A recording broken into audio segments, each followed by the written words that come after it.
Oceanos. Eles cobrem 2/3 da superfície da Terra. Durante séculos, os seres humanos têm feito pouco mais do que estudar, de leve, o teto desse mundo alienígena. A maior parte dele permanece de modo angustiante, fora de alcance. As criaturas das profundezas foram envoltas em mistério, rodeadas por mitos de cidades perdidas, sereias e monstros.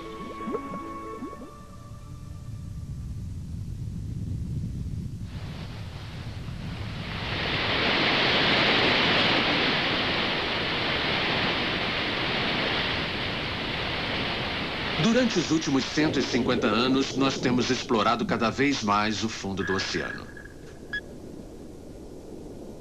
Desde então, o nosso conhecimento desse mundo escondido tem aumentado de modo firme.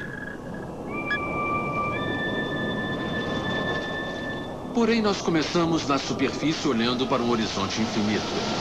Então, o que é um oceano? Oceano é simplesmente uma grande expansão de água. Hoje existem 5 deles. O Oceano Glacial Ártico é o menor e é feito quase que totalmente de gelo. O Oceano Glacial Antártico rodeia completamente o continente da Antártica. A seguir vem o Oceano Índico com o mar mais quente da Terra. O Atlântico é tão grande que poderia cobrir os continentes da África e Europa e ainda ter espaço livre. Porém, é considerado pequeno ao lado do maior oceano de todos, que é o Pacífico. Ele cobre 1/3 do globo. Partes dele têm a profundidade de quase 11 mil metros, o que equivale a 29 prédios do Empire State empilhados. Em tempos antigos, as pessoas sabiam pouco sobre a enorme escala dos oceanos. Os gregos acreditavam que um rio corria ao redor da borda do mundo, rodeando uma única massa terrestre. Eles chamavam o rio de oceano. No início dos tempos, as pessoas achavam que a Terra era achatada e que se viajassem para muito longe, elas seriam sugadas na borda por uma imensa cachoeira. A Terra nunca foi achatada, porém a sua superfície mudou muito através de milhões de anos. Logo depois que foi formada, a Terra começou a esfriar. Nuvens se formaram e a chuva, pouco a pouco, encheu os oceanos. Muito mais tarde, a Terra se formou num único continente chamado Pangaea, rodeado por um vasto oceano chamado Pantolasa, significando tudo mar. Desde então, as rochas da crosta terrestre têm se mudado para produzir os continentes, do modo que os conhecemos hoje em dia, e os oceanos se formaram entre eles. Por baixo das ondas, a Terra ainda é agitada. Nas profundezas abaixo do Atlântico, escondido por baixo de mais de 3 quilômetros de água, rocha derretida borbulha. Acima do chão formou uma cadeia de montanhas mais longa do que o Himalaia, as montanhas rochosas e os Andes, todos juntos. Denominada a Cordilheira do Meio do Atlântico, é um sinal de crescimento. O Atlântico está realmente crescendo a cada ano.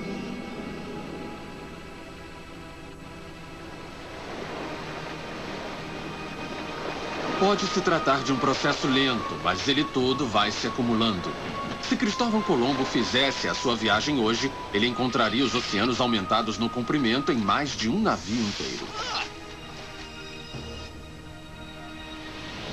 Onde há crescimento, deve haver encolhimento, ou a Terra se abriria.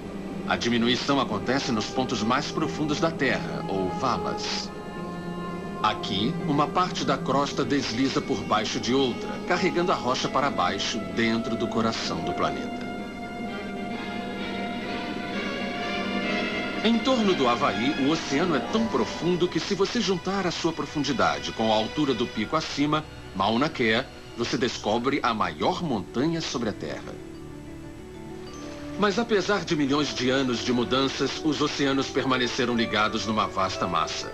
Onde quer que você esteja no planeta, molhe o seu dedo na água e você se liga com todos os oceanos. Considerando a escala do oceano, é surpreendente que este planeta não seja chamado água no lugar de terra. Os oceanos são onde a vida começou e a fonte da água que sustenta toda a vida. Eles contêm 99% do espaço vivo sobre o planeta. Um espaço vivo provendo lares para as criaturas mais incríveis.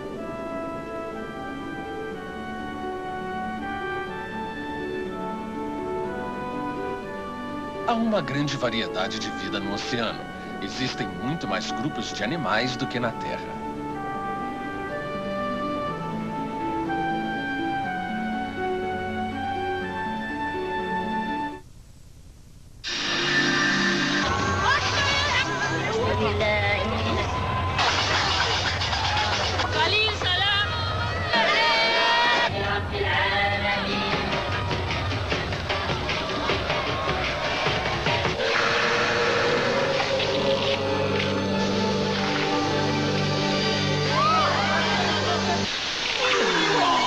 Concônica, todos querem sair na foto. Cor que pode servir para várias coisas, de rubis a batons. O sangue humano, assim como o sangue de outros mamíferos, possui esta cor distinta por causa da hemoglobina, que é composta de ferro. Mas na natureza, nem todo o sangue é vermelho. Algumas criaturas marinhas, como a estrela do mar e o ouriço do mar, possuem um sangue transparente. Outras, como a anêmona e a água-viva, não têm sangue. Esses animais dependem das correntes marinhas para a nutrição das suas células. Caranguejos e lagostas têm sangue de uma tonalidade bem comum, azul vivo. Isso acontece porque ele é formado de cobre, ao invés de ferro. O sangue em todas as suas cores é um incrível rio de vida.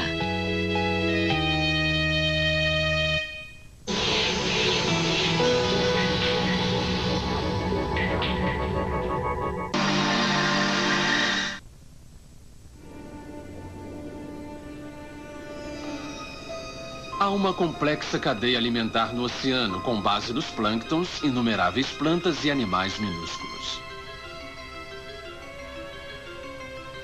Por sua vez, eles são comidos por milhares de peixes, os quais podem fornecer uma refeição para uma única baleia, a maior criatura da Terra.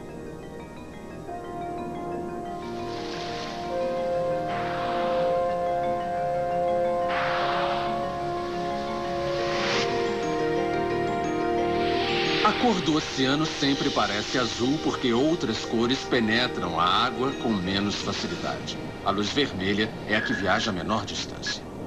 E mesmo a luz azul pode somente chegar até 450 metros. Abaixo disso, a água é escura e até pouco tempo acreditava-se que fosse destituída de vida. Estávamos errados. Assim como a luz, nós estávamos excluídos das profundezas e durante séculos os oceanos eram uma barreira para a exploração, mesmo na superfície. A lenda conta que os egípcios e os fenícios achavam impossível derrotar as correntes do Mediterrâneo, até que a vela foi inventada mais ou menos há 8.000 anos.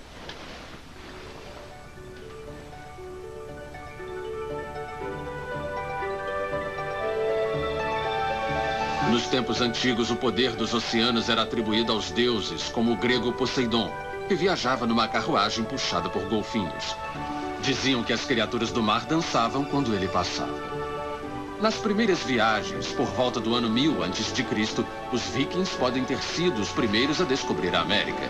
Mas tais jornadas eram raras. As grandes civilizações do mundo permaneciam isoladas.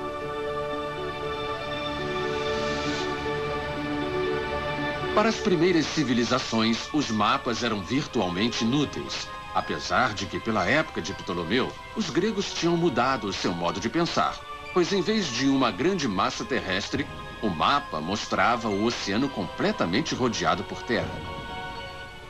Por volta de 1519, o mapa do mundo começou a aparecer com o quadro que temos agora.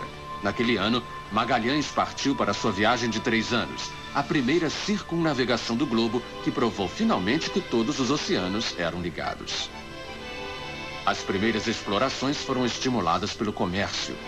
Enormes lucros podiam ser obtidos transportando mercadorias exóticas e especiarias com navios que podiam carregar muito mais do que qualquer transporte terrestre.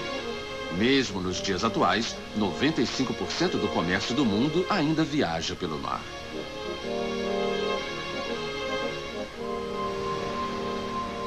Porém, à medida que as viagens se estendiam em volta do mundo, abaixo da superfície, os oceanos e seus habitantes permaneciam misteriosos.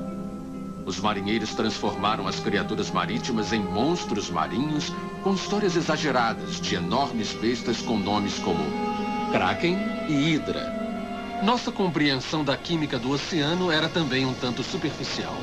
Durante séculos, pessoas acreditavam que uma fina camada de água salgada permanecia sobre a massa de água fresca. Em 1660, os cientistas finalmente analisaram amostras do fundo do oceano e concluíram que toda a água no oceano era salgada.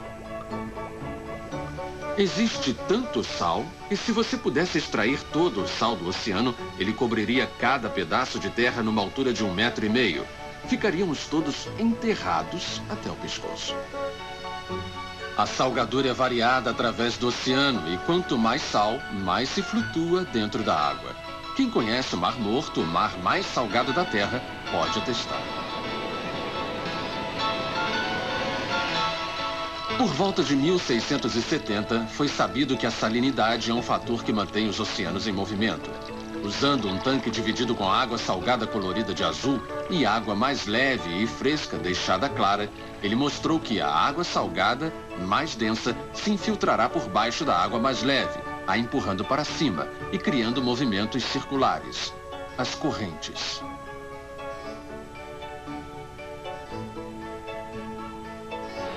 Muitos animais pegam caronas nas correntes oceânicas. Uma das mais antigas criaturas na Terra, o tubarão azul, usa a corrente do Golfo em sua viagem para o Atlântico Norte à procura de comida. Eles viajam com seus filhotes milhares de quilômetros ao redor do oceano, voltando a tempo para procriar.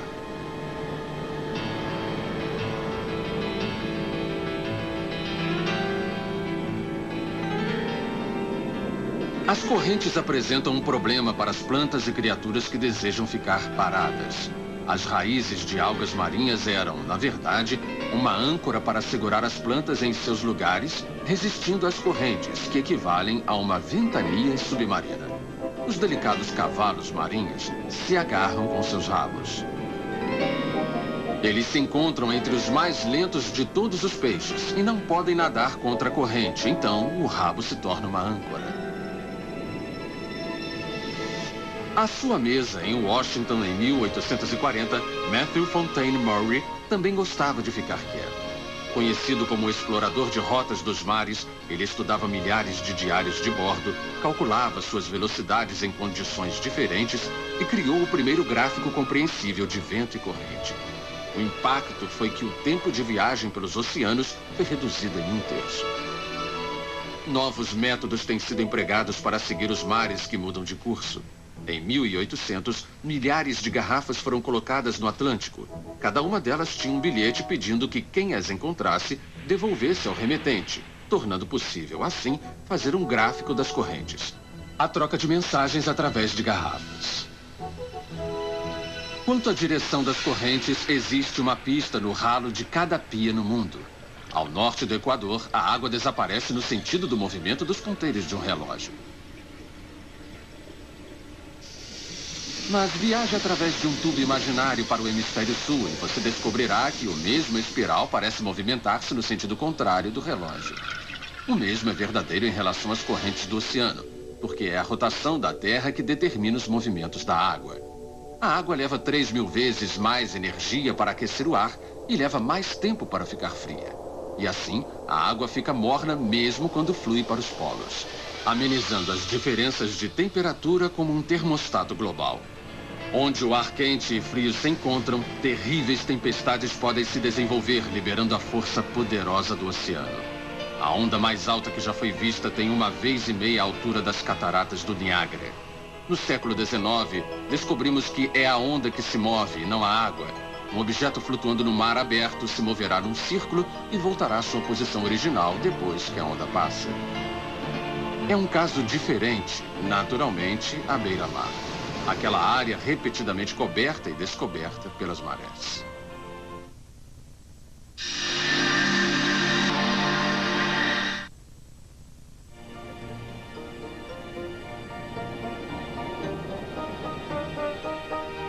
À medida em que os níveis de terra e mar mudaram, através de milhares de anos, áreas ainda maiores têm sido descobertas, deixando fósseis de criaturas marítimas no cielo.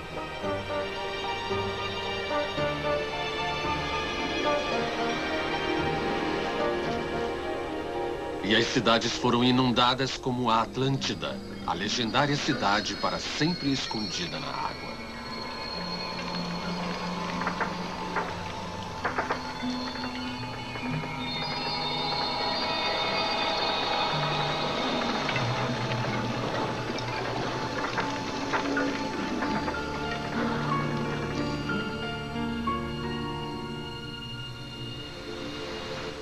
Níveis do oceano variam com a mudança de temperatura da Terra.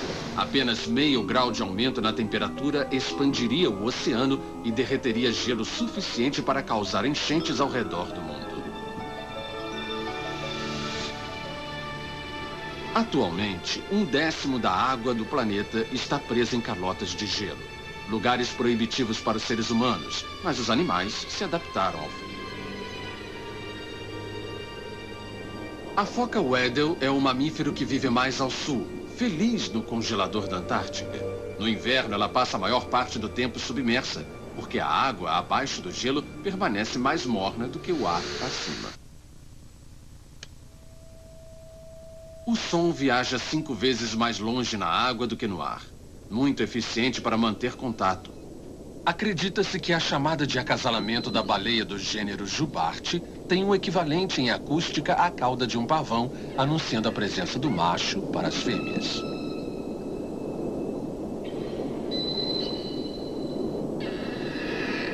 Graças à distância que o som viaja, os machos podem começar a cantar enquanto ainda estão a centenas de quilômetros das fêmeas.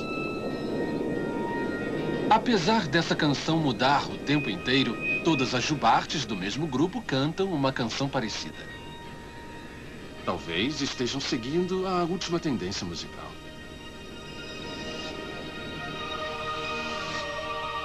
Ninguém, no entanto, parece conseguir penetrar nos mistérios do Triângulo das Bermudas. Nesse canto do Oceano Atlântico, coisas estranhas acontecem aos instrumentos. As baleias perdem a noção de direção. Existem mais de 140 casos nos quais barcos e aviões simplesmente desapareceram.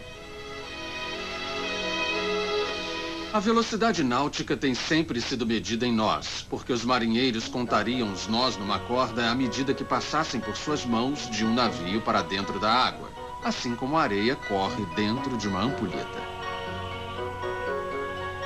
Para que os seres humanos explorassem o oceano, eles precisavam de um casco de proteção. Um dos primeiros foi um sino de mergulho que data de 1690 e era um casco de madeira com um fundo aberto que permitia os cientistas descerem em sua própria bola de ar e estudar a vida numa profundidade de somente cerca de 18 metros. Por volta de 1830, os mergulhadores do Augusta Ziber, com capacetes duros, parecendo mais com astronautas do que marinheiros, podiam descer 60 metros, limitados pela ligação umbilical ao navio acima deles. A exploração no século XIX induziu os autores a melhorar as histórias de aventuras submarinas, bestas e monstros. Júlio Verne e H.G. Wells instituíram uma moda que os cineastas ficariam ansiosos em copiar, fazendo o melhor que podiam para recriar o drama das profundezas.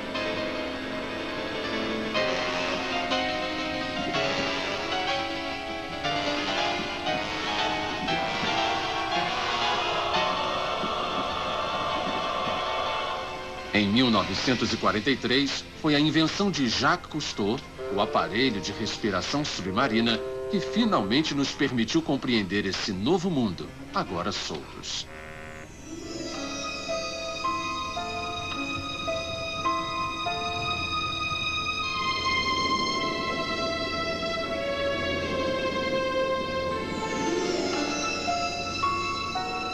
Mas o primeiro aparelho de respiração submarina só nos levou até uma profundidade de aproximadamente 50 metros.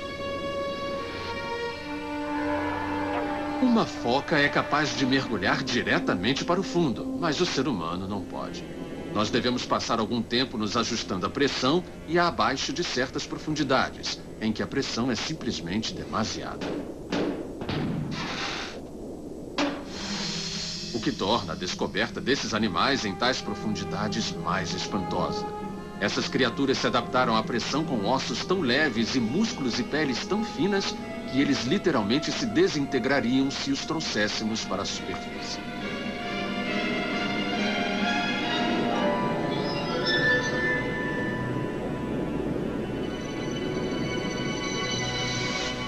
Em 1930, dois americanos, Beebe e Barton, estabeleceram um novo recorde para mergulho ao fundo do mar, protegidos da pressão por um batisfério. Assim chamado de acordo com as palavras gregas para bola profunda. Eles alcançaram 914 metros. Podíamos finalmente observar vida na escuridão da profundidade. Quanto mais fundo íamos, mais descobríamos. Cortados de qualquer brilho da luz do sol, aqui embaixo a maioria das criaturas consegue fazer suas próprias luzes. Talvez para ofuscar os predadores ou servir como camuflagem.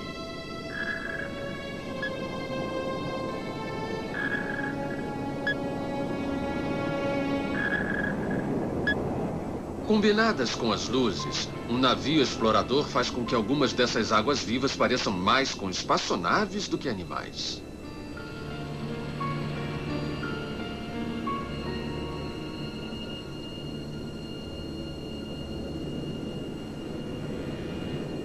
E por estranho que pareça, nós conhecemos a distância da Lua anos antes de conhecermos a profundidade do oceano.